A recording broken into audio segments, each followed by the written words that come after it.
अपने बिस्तर पर रजाई में लेटे लेटे गाली देगा, और तुमने 10 गाली दी है, वो 10,000 गाली देगा, 10 साल तक देगा। इसलिए याद रखना, और तुमने जो गाली दी है तो 10 लोगों के सामने दी, फिर तुम बंद हो गए, अब वो 10,000 लोगों के बीच में तुमको गाली निकाल रहा है। वहां तुम नहीं हो, लेकिन 10,000 लोगों में तुम्हारा अपमान हो रहा है। इसलिए याद रखना, समझदार व्यक्ति अपनी वाणी को कंट्रोल रखता है। वो समझता है कि बोलने से पहले तराजू पे तौल लेना चाहिए। कबीर साहब कहते हैं कि बोली तो अनमोल है। कबीर एक बहुत बड़े संत हुए। अभी हमारे श्री राजकुमार भैया जो थे ना, सामाजिक न्याय मंत्री और पालक मंत्री राजकुमार जी, उन्होंने बहुत बड़ी बात कही कि महात्मा बुद्ध तो राजघराने से आए थे, लेकिन कबीर एक झोपड़ी का पला हुआ बालक, कपड़ों का ताना बाना बुनने वाला बालक, और इतना महान पुरुष हो गया। तो वास्तव में कबीर के अंदर परमात्मा का प्रभाव था, और कहना चाहिए तो कबीर स्वयं परमात्मा ही थे, परमात्मा ही थे।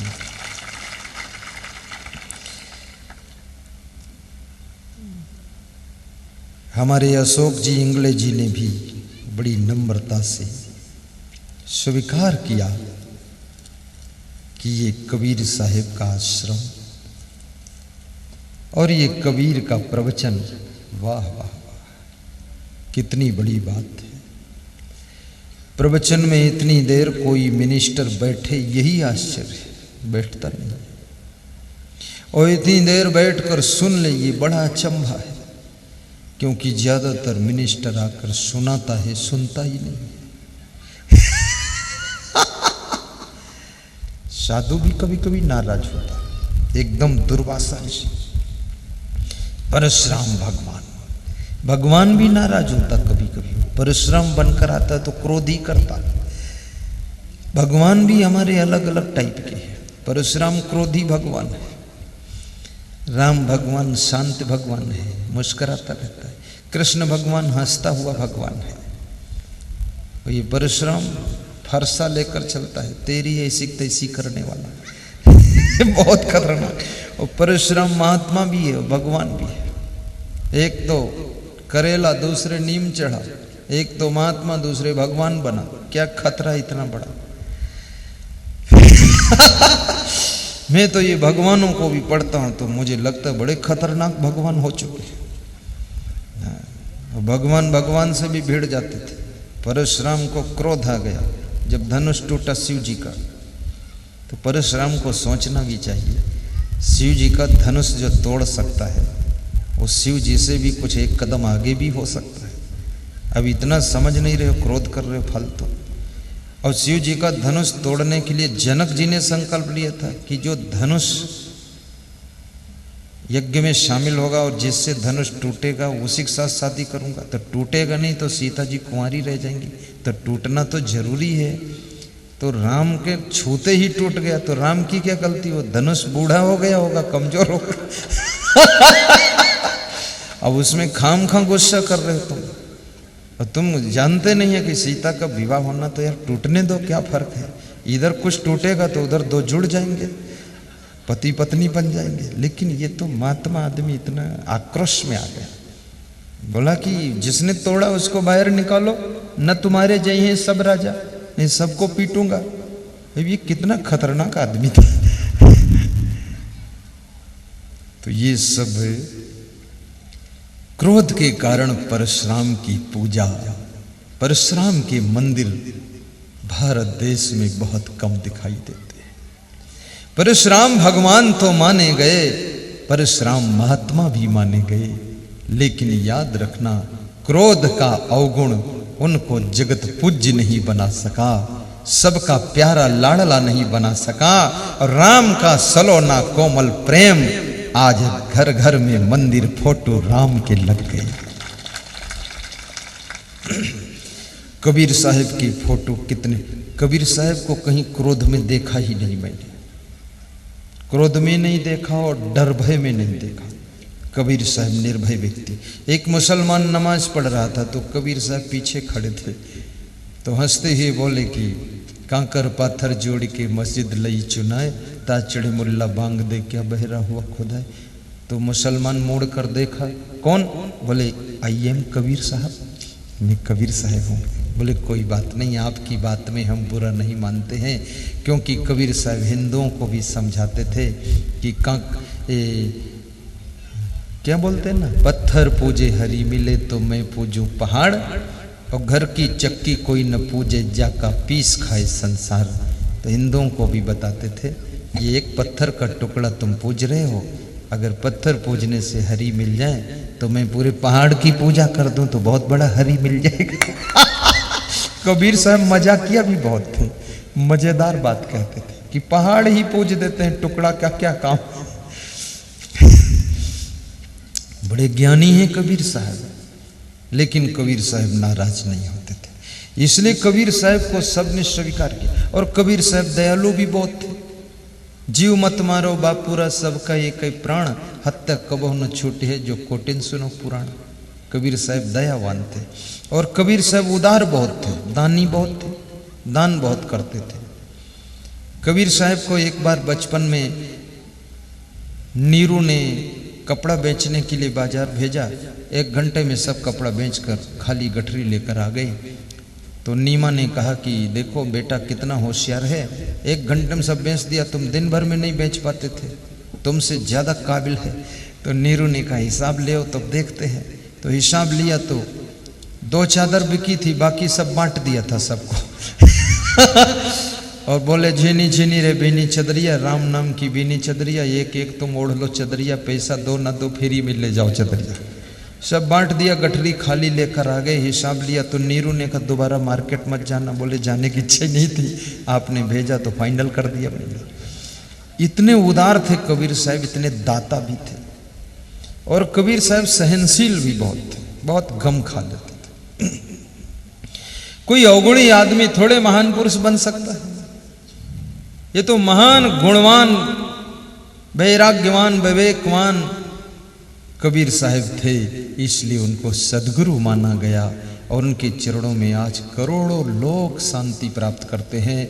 और जो कबीर पंथी हैं तो हैं, जो नहीं हैं वे भी कबीर का दोहा बोलते हैं। जब देश के अंदर हिंदू मुस्लिम डिस्टर्ब होता है तो कबीर के दोहों को सरकार भी दीवालों पर लिखवाती है, प्रयोग करती है कि हम सब भाई भाई और हिंदू मुस्लिम भाई भाई। और कहीं कबीर सुनो भाई साधु, झगड़ा मत करना, हम तुम भाई भाई, ऐसा ऐसा लिख लिख कर। और हिंदू तुर्क न कोई और सब एक ही जात की हुई, ऐसा लिखते हैं कबीर की बात को।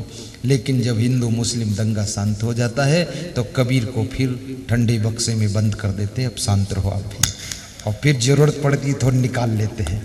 अरे कबीर का प्रचार तो घर घर में होना चाहिए, क्योंकि कबीर का कोई पंथ नहीं है, कबीर का कोई संप्रदाय नहीं है, कबीर की कोई जाति पाति नहीं है, और कबीर का कोई किसी को पता नहीं है कबीर कहाँ से आए, जैसे आए तैसे आए। लेकिन कबीर साक्षात परमात्मा का रूप थे और महान थे, और हमें आपको समझाने के लिए आए थे, सबको समझाने आए।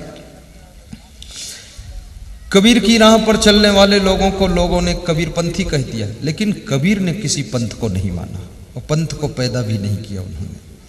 कबीर बोले पंथ से कल्याण नहीं होगा, कोई महान संत से कल्याण होगा, पंथ से नहीं संत से कल्याण होगा। ये कबीर की बात थी। तो आइए आगे का विषय हम लेते हैं। क्या हम सुना रहे थे, मुझे भूल गया है, कहाँ थे? 5 बातें, हाँ ये समझो। तो तीसरी बात है आपका चरित्र, बहुत बड़ी चीज है। चरित्र में, चरित्र है क्या चीज? चरित्र अगर संभाल लो तो चित्र की भी पूजा शुरू हो जाती है। जिनका चरित्र संभल गया उनका चित्र भी पूजनीय हो जाता है, और जिनका चरित्र फिसल गया उनका जीवन भी निंदनीय हो जाता है। और जिन्होंने अपने जीवन को संभाल लिया वह जन जन में बंदनीय हो जाते हैं, उनकी वंदना होने लग जाती है। और कबीर साहेब की वंदना भी होती है। और कबीर साहेब बड़े यशस्वी संत हैं। तो चरित्र को संभालना, चरित्र में ईमानदारी भी चरित्र का एक अंग है। ईमानदारी ये छोटी चीज नहीं है, ईमानदारी। दूसरी चीज चरित्र में आता है आपका मन कंट्रोल कितना है, मन फिसलता तो नहीं है। गृहस्थ व्यक्ति का भी चरित्र ऊंचा होना चाहिए, जिसको आपने पत्नी के रूप में स्वीकारा है, अब उसी को पत्नी के रूप में देखना, दूसरे पुरुषों में भाई पिता का रूप दर्शन करना, ये महिला का श्रेष्ठ चरित्र है। पुरुष का ये श्रेष्ठ चरित्र है, एक पति व्रत एक पत्नी व्रत। यदि आपको जरूरत पड़ती है, एक पत्नी के बच्चे नहीं हो रहे हैं, तो अपनी पहली वाली पत्नी से सलाह करके दूसरी पत्नी से विवाह करके ला सकते हैं बच्चों के लिए। लेकिन उसका मन हो तभी, वो आपको परमिशन दे तभी, क्योंकि आप स्वतंत्र नहीं हो, आप उसके हो चुके हो, आप उसके हो। वो अगर इजाजत देती है कि ठीक है ला सकते हो दूसरी पत्नी, बच्चे कोई नहीं, परिवार कैसे चलेगा, तो ला सकते हो। अगर वो मना कर देती तो ब्रेक लगाना पड़ेगा। ये उसका कंट्रोल है। और याद रखना, चरित्रवान व्यक्ति बहुत सुखी भी रहता है और उसको सब पसंद भी करते हैं। और पॉलिटिक्स में भी चरित्रवान व्यक्ति बहुत आगे बढ़ता है। किसी प्रदेश के मुख्यमंत्री के पास में एक महिला आती थी। वो महिला उनसे उनके जिंदगी का, जन्म का सब बायोडाटा पूछती थी। वो मुख्यमंत्री थे, मैं नाम नहीं लूँगा, ना प्रदेश का ना मुख्यमंत्री का, क्योंकि अपन को जिंदा रहना भी, क्योंकि ये लोग निपटा भी देते हैं साइड से, जल्दी निर्वाण गति मोक्ष प्राप्त। नाम नहीं लेना चाहिए, क्यों खतरा मोल लो फालतू। तो पूछती थी आपका जन्म कहाँ हुआ, बचपन में क्या करते थे, और आप कितनी पढ़ाई की और किस स्कूल में पढ़े, और आप इतने महान हैं, इतने बुद्धिमान हैं, इतनी उम्र में आप मुख्यमंत्री बन गए, ये हुआ वो हुआ। वो आती थी, पूछती थी, हफ्ते में एक दिन आकर उनसे पूछ के लिख के ले जाते। और बोली मैं तुम्हारे ऊपर एक किताब लिखूंगी, ऐसी किताब जो दुनिया पढ़ेगी। तो वो भी खुश हो गए कि मेरे ऊपर कोई किताब लिखेगा, क्या बात है, तो बहुत बड़ी बात हो गई। क्योंकि राम भगवान पर किताब लिखी गई, उसका नाम रामायण है, और कृष्ण भगवान की कथा लिखी गई, उसका नाम भागवत है, और मेरी कथा लिख जाएगी तो मैं भी बड़ा महान बन जाऊंगा। तो ऐसे पूछते पूछते 6 महीने तक आई गई, पूछा जांचा, और ऐसी किताब लिखा उसने कि उनका मन डामाडोल हो गया, और वो चुपके से उनकी पत्नी बन गई, चुपके से बन गई। और जब वो बन गई, पार्टी की हाई कमान को पता चला इतना चरित्रहीन आदमी है, तो अगली बार उनको सीएम पद से हटाया तो वे नाराज हो गए। कामी पुरुष को क्रोध भी बहुत आता है। जब नाराज हुए, पार्टी छोड़ दी, नई पार्टी बना दी, फेल हो गए। दूसरी की पार्टी में गए, अपमान हुआ, फेल हो गए। फिर इस पार्टी में आए, फिर नाराज हो गए। फिर तीसरी पार्टी में गए, फेल हो गए। फिर उसी पार्टी में आए और बोले कि घर वापसी हो गई, और सुबह का भूला शाम तक घर वापस आ गया। वो भूला नहीं कहा जाता है। क्या बात है, तेरा सुबह और शाम इतना लंबा 10 साल बाद वापस आया। और उसके बाद फिर उनको पॉलिटिक्स का लाइफ खत्म हो गया। ये अपनी प्रशंसा में भी मत भूलो, ना ना ना ना ना। कोई तुम्हारे ऊपर गीत बनाकर गाए या कोई तुम्हारे ऊपर कोई किताब लिखे, ये भी बड़ा चक्कर जाल है, इसमें भी मत फंसो। अपनी महिमा को भी त्याग करो, अपने सम्मान का जाल है उससे भी बचो। अपमान में कभी घायल मत हो, और सम्मान में कभी भूल मत जाओ। अभिमान में कभी चूर मत हो, अभिमान की अंदर जगह न हो, सम्मान की भूख न हो, और अपमान की चोट न लगे। ऐसी जिंदगी जीने की कला सीख लो, तो दुनिया में कोई तुमको ब्रेक नहीं लगा सकता है। सफलता प्राप्त करते चले जाओ।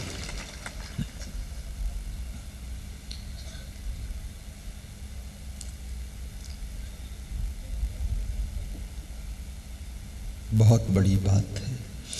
चौथी चीज है आपका व्यवहार। जो लोगों के साथ में व्यवहार करते हैं आप, लोकाचार करते हैं, ये कैसा है? अगर आपका व्यवहार सच्चा है, अच्छा है, तो आपको सहयोग देने वाले बहुत लोग मिलेंगे। और सहयोग के बिना आज तक कोई व्यक्ति सफल नहीं हुआ है। भगवान श्री राम वन में गए, रीछ भालू बानरों ने सहयोग दिया तब सफलता मिली। कृष्ण भगवान को ग्वाल बालों ने सहयोग दिया तब सफलता मिली। अर्जुन को कृष्ण भगवान ने सहयोग किया तब सफलता मिली। और दुर्योधन का सहयोग करने वाला कोई नहीं था तो उनको हार मिली। कंस का सहयोगी कोई खास नहीं था, वो भी हार गए। सहयोग चाहिए। और याद रखना, अपने भाई को तोड़ने के बाद आप सफलता नहीं पा सकते। अयोध्या में राम के घर में सब कुछ हुआ, लेकिन उन्होंने भाइयों को नहीं छोड़ा। और रावण के घर में कुछ भी नहीं हुआ, लेकिन फिर भी उसने विभीषण को लात मार करके निकाल दिया। याद रखना, जो भाई को नाराज कर सकता है वो अपनी जिंदगी से भी हाथ धो सकता है, और जो भाई को साथ में ले सकता है वो हर जगह सफलता और विजय प्राप्त कर सकता है। हनुमान चालीसा में लिखा है कि रघुपति कीन्ही बहुत बड़ाई, तुम ममप्री भरते सम भाई। राम ने हनुमान की बड़ाई किया और कहा तुम मेरे भाई भरत के समान प्रिय हो, और बहुत प्रेम से कमाल हो गया। भरत के समान हनुमान को खड़ा कर दिया। हनुमान तो बानर है, और कहा कि तुम मेरे भाई भरत जैसे हो। तो हनुमान जी ने कहा जब भरत जैसा मैं भाई हूं, तो जैसे भाई अपने भाई को मदद करता है ऐसे मैं मदद भी करूंगा। क्या कला है राम की। बानर हनुमान को भाई बना लिया, और रावण ने भाई विभीषण को दुश्मन बना लिया। जब रावण को राम ने बाण मारा है, नाभि में बाण लगा, तो रावण धराशायी हुआ। फिर राम रावण के पास गए, बोले कुछ नीति का ज्ञान सिखाओ। तो रावण ने कहा वो तो खैर सिखा दूंगा, लेकिन आप हमको मार नहीं सकते थे। आपका भाई आपके साथ था लक्ष्मण, और मेरा भाई विभीषण मेरे साथ नहीं था, मेरा भाई भी आपके साथ था। आपकी जीत, मैं अपने भाई को भाई नहीं बना सका, और आपने अपने भाई को भी भाई बनाया, और मेरे भाई को भी भाई बना लिया, और हनुमान जी को भी भाई बना लिया। आप में भाई बनाने की कला है, यही आपकी जीत का रहस्य है, और मैं अपने भाई को भी तोड़ दिया, ये मेरी हार का रहस्य है। प्रेम की गंगा बहाते चलो, जीवन को निर्मल बनाते चलो, प्रेम की गंगा बहाते चलो। वाह। पांचवी चीज है जो मनुष्य का कर्म है। ये आपका कर्म आपके भाग्य की रचना करता है। आज का कर्म कल भाग्य बनकर आ जाता है। इस जीवन का कर्म अगले जन्म में भाग्य बनकर आता है। सुबह का कर्म दोपहर में भी भाग्य बन जाता है, दोपहर का कर्म शाम को भाग्य बनकर आता है। इसलिए कबीर साहब को कहना पड़ा कि कबीर कमाई अपनी कभी न निष्फल जाए, बोया पेड़ बबूल का आम कहां से खाए। कर्म प्रधान विश्व रचि राखा, जो जस करे सो तस फल चाखा। कर्मों की प्रधानता है, जो जैसा कर्म करता वैसा फल चखता है। मैंने सुना है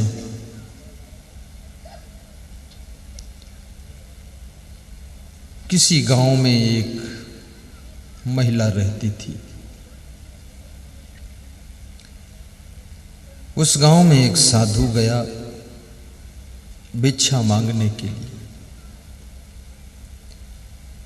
उस साधु का नियम था कि भिक्षा मांग कर खाता था। सब संतों का बिलक बिलक नियम होता है। कुछ संत आश्रम बनाकर वहां अपनी व्यवस्था जमा कर, कुछ संत भिक्षाटन करके भी साधना करते हैं। कुछ संत मेरे जैसे गांव गांव में जाकर सत्संग सुनाते हैं और लोग उनको रोटी दे देते हैं। और कभी ना दे तो ऐसे संत भी बड़े संकट में पड़ जाते हैं, क्योंकि भीख मांगने की आदत नहीं है और रोटी कोई दिया नहीं है और आश्रम है नहीं वहाँ, तो वो बड़े संकट में फंसते हैं। जैसे हम लोग हैं ना, अगर एक दिन भी कोई भोजन ना दे तो आश्रम भी नहीं है महाराष्ट्र में, और हम जा भी नहीं सकते कहीं, इतना जल्दी कहाँ जाएं। तो अब हमारे साथ में 31 महात्मा है और साथ में 20 कर्मचारी है, 2-4 भक्त है और 50-60 लोग हैं। अब वो भोजन क्या करे, कहाँ करे, संकट खड़ा हो। और भिक्षा मांग नहीं सकते क्योंकि आदत नहीं मांगने की, शर्म लगती। तो क्या करे? लेकिन अभी तक ऐसा हुआ नहीं कि क्या करे, अभी तक तो ठीक है। तो साधु भिक्षा मांगता था, और भिक्षा मांगना कोई छोटी बात नहीं है। भिक्षा वही मांग सकता जो अपने अहंकार को छोड़ सकता है। भिक्षुक अभिमान को विदा कर देता है, सबके द्वार पर जाकर के अलख जगाता है। भिक्षाम देहि, भिक्षा दे दो। लेकिन कोई भिक्षा देता है तो कोई शिक्षा देता है। कितने लोग भिक्षुक को भी भिक्षा नहीं देते, शिक्षा देते और समझाते हैं, अरे तुम भीख मांगते हो, हट्टे कट्टे बने हो, जाओ यहां नहीं मिलेगी भीख, काम करो और खाओ, भीख क्यों मांगते, ऐसा समझा देते, शिक्षा दे देते। और कुछ लोग भिखारी को शिक्षा नहीं देते, डांट देते, फटकार देते हैं, धक्का मार देते हैं। और जो भिखारी को डांटता है, फटकारता है, धक्का मारता है, तो भिखारी आगे चल देता है और पीछे मुड़कर मुस्कुराता है कि डांट लो, ठीक है, अगले जन्म में तुम भी भिखारी बनकर ही मिलोगे। बोले कैसे? बोले मैं भी इस जन्म के पहले तेरे जैसा धनवान सेठ था, किसी को भीख नहीं देता था, तेरे जैसा ही धक्का मारता था, तो मैं तो इस लाइन में आ गया, अब तेरा नंबर भी अगली बार तो भी आएगा। इसलिए मैं मुस्करा रहा हूं कि तूने भी अपना रास्ता खोल दिया। इसलिए भिखारी को कुछ दे ना सको तो कम से कम अपमान करने का तुम्हारा हक नहीं। वो भी एक आदमी है, मनुष्य है। और मैं तो निवेदन करूंगा, ऐसा काम मत करो कि भीख मांगना पड़े। और भीख मांगना भी अपने लिए नहीं। कहते हैं कि धर्म की रक्षा के लिए सुभाष चंद्र बोस ने देश की रक्षा के लिए भीख मांगा था। किस चीज की? सुभाष चंद्र बोस कहते थे, तुम मुझे खून दो, मैं तुम्हें आजादी दूंगा। ये भीख, खून की भीख मांगने वाला सुभाष चंद्र बोस हमारा नेता था। खून मांगते थे, उसके शब्दों में आग थी कि तुम मुझे खून दो। ऐसा नहीं कहते तुम मुझे धन दो, नहीं, खून निकालो। अब खून अभी किसी का निकले थोड़ा सा इसे घबराहट होती है। उसने खून मांगा, तुम खून दो, मैं आजादी दूंगा। लोगों ने खून दिया और उसने आजादी दिया। और आजादी देने के बाद अपनी जिंदगी बलिदान करके सुभाष चंद्र बोस छिप गए, फिर दर्शन देने नहीं आए। आज कहीं भारत देश का रूप देखते सुभाष चंद्र बोस की आत्मा खुश हो जाती कि मेरा भारत आजाद होकर कितना विकास की ओर जा रहा है। 65 साल पहले देश में 90% लोगों के पास में घर नहीं थे, आज सबके पास घर है। 65 साल पहले जब देश आजाद नहीं था तो लोगों के पास में वाहन नहीं थे, संसाधन नहीं थे, सड़कें नहीं थी, लाइट नहीं थी, बिजली नहीं थी। आज हर जगह लाइट है, हर जगह रोड है, हर जगह बिजली है, हर जगह कार खड़ी हुई है। और इतनी हमारे देश में कारें हो गई हैं, कार खड़ी करने के लिए जमीन कम होती जा रही है। इतना ये देश विकास किया है, बहुत विकास कर गया आजादी के बाद।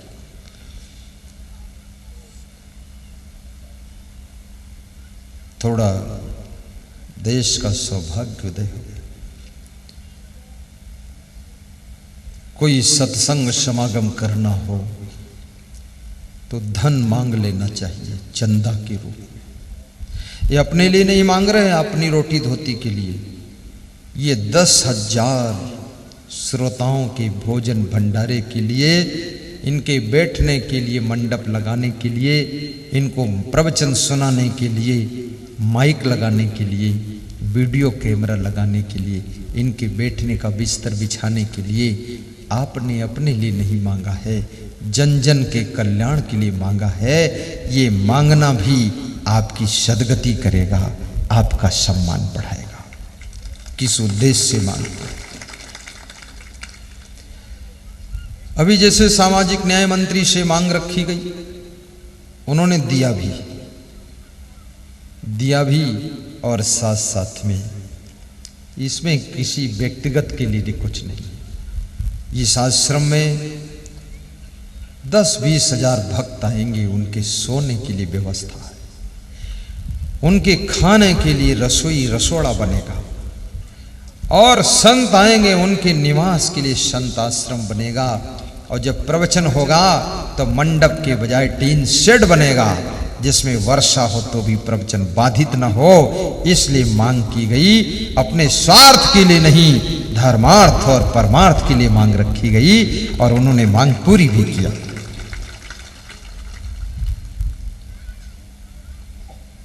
बहुत बड़ी बात है। मांगना बुरा नहीं, लेकिन किस उद्देश्य के लिए मांग रहे हो ये बात। दारू पीने के लिए पैसा मांगो ये बुरा है। बीड़ी पीने के लिए किसी से बीड़ी मांगते घूमो, माचिस मांगो। बीड़ी पीने वाले इतने दरिद्री होते ना, बीड़ी तो खरीद लेते पर माचिस मांगते घूमते। क्या बात है। मैं सोचता हूँ बहुत गरीब आदमी है, लेकिन बेचारा पीता है फिर भी छोड़ता नहीं है, बड़ा प्रेम करता है बीड़ी से। और 1.5 इंच की बीड़ी और 6 फुट का आदमी हार खा जाता है, और बीड़ी का भजन गाता है कि आरत हो बीड़ी देवी की आरत हो, हमारा मुंह जारत हो, आरत हो बीड़ी की आरत हो, मुंह से धुआं खींचकर नाक के द्वारा फेंकत हो, आरत हो बीड़ी देवी। क्या बात है। और कितने लोग तो बीड़ी इसलिए पीते हैं कि बीड़ी ना पिए तो कहते हैं लेटरिन नहीं निकलती। बीड़ी का धुआं उनके पेट के अंदर पंप प्रेशर का काम करता है, पूरी लेटरिन को ढकेल के निकाल देता है। कमाल है। आज तक कोई जानवर बीड़ी नहीं पिया उसकी लेटरिन फंसी ही नहीं। इनकी लेटरिन भी कोई स्पेशल कंपनी की है, वो धुआं से निकलती है। क्या यार फालतू बात करते